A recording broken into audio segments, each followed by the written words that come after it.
Хэрвээ сургууль нь ер бусын хүч татах газар дээр байлаад орой болгон сүнснүүдэд тулдаж хамгаалах хэрэгтэй бол яах вэ?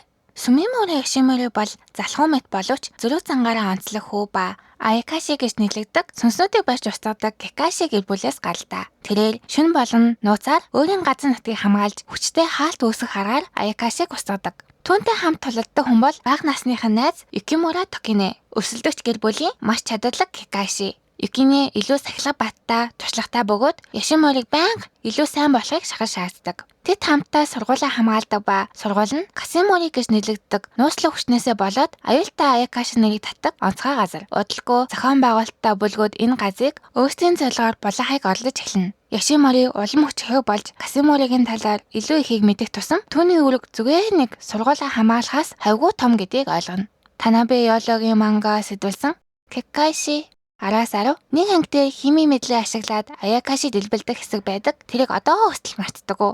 Өдөр бүр нэг аним.